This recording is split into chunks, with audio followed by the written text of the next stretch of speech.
Olá, meus irmãos.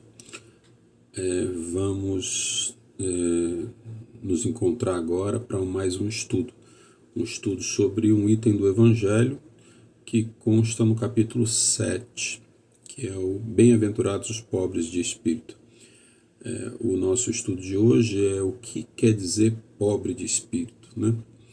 Mas antes eu convido a todos para uma pequena reflexão, uma pequena oração, para que a gente tente, dessa forma, conseguir uma harmonização. Então, é que a gente eleve o nosso pensamento ao alto e agradeça a Deus o simples fato de estarmos vivos, estarmos encarnados.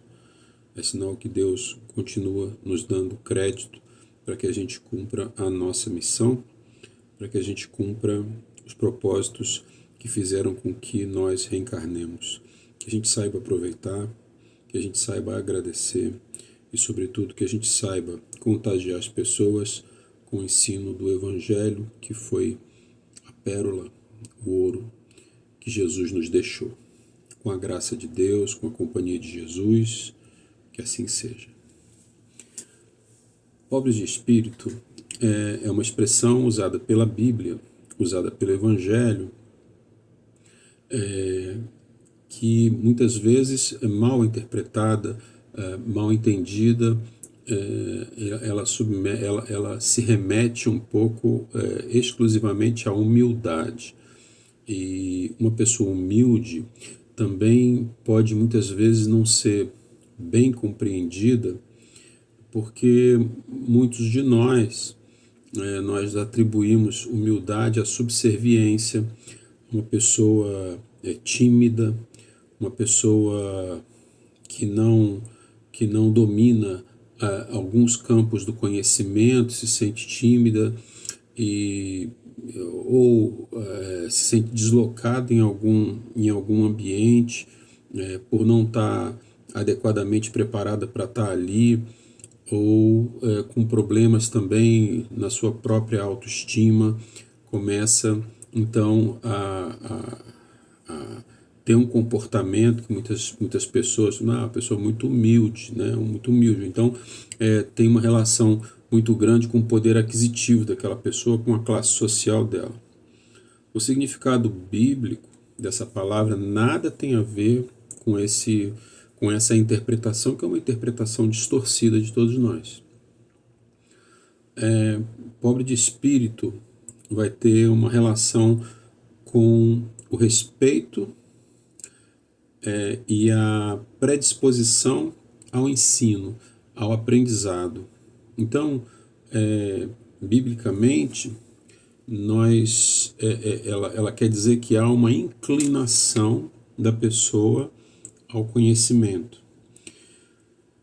Fazendo uma analogia, é como se nós imaginássemos o vento, que também é uma figura citada biblicamente, que quer dizer o Espírito Santo, é comparado ao vento, e quando o vento passa, a grama, os arbustos, eles se inclinam na direção do vento. Então,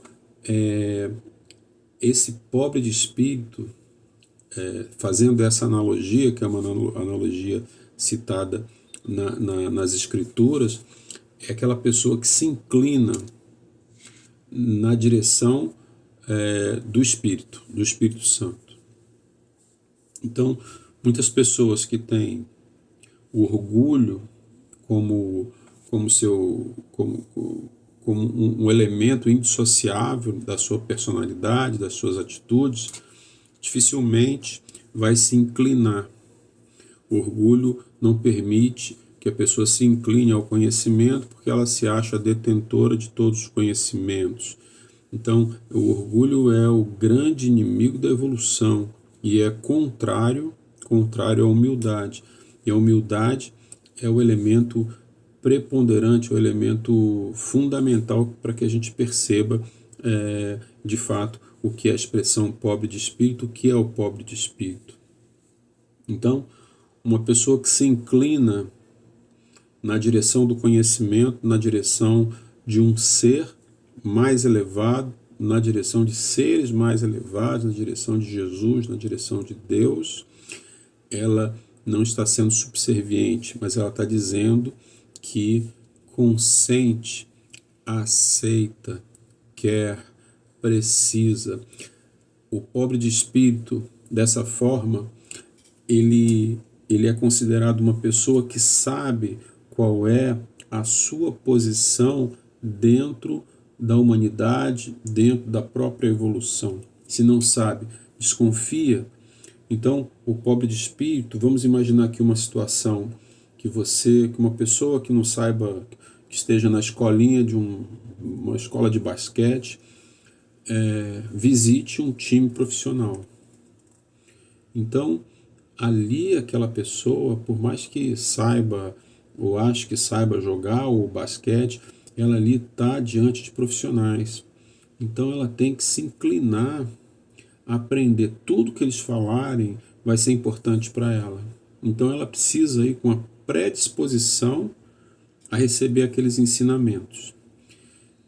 Essa predisposição, que é a mesma de um aluno diante dos mestres, diante dos professores, né?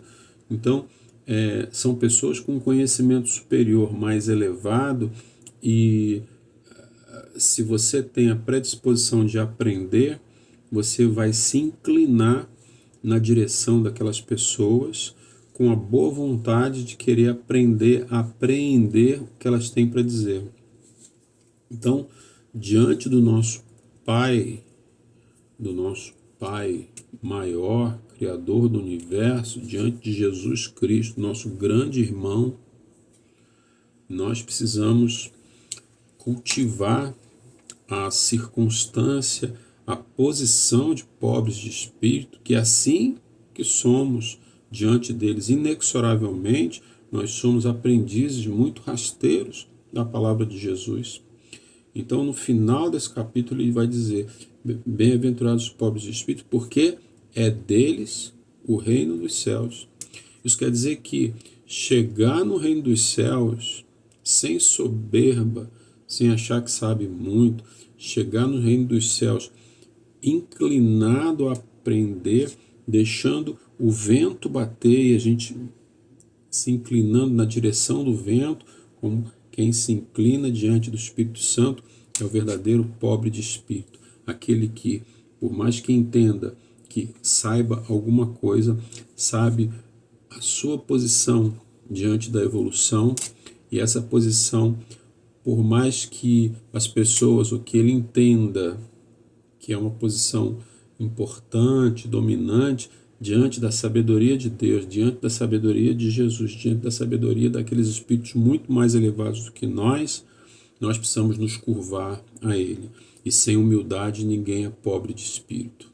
Sem humildade ninguém consegue colher dessa fonte maravilhosa que é o conhecimento divino, que é o conhecimento universal sobre de onde viemos, para onde vamos, porque sofremos, porque estamos aqui, quem são as pessoas, os espíritos que nos orientam, né? Então, assumir a pequenez que nós temos diante desse conhecimento imenso do universo e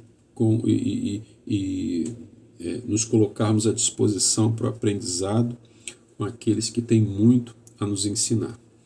Então, espero que tenha ficado claro, né, que essa é uma expressão importante e que quando a gente diga pobre de espírito, a gente já consiga, então, mudar um pouquinho do que a gente pensava até hoje, sobretudo com relação à humildade. Fiquem todos com Deus.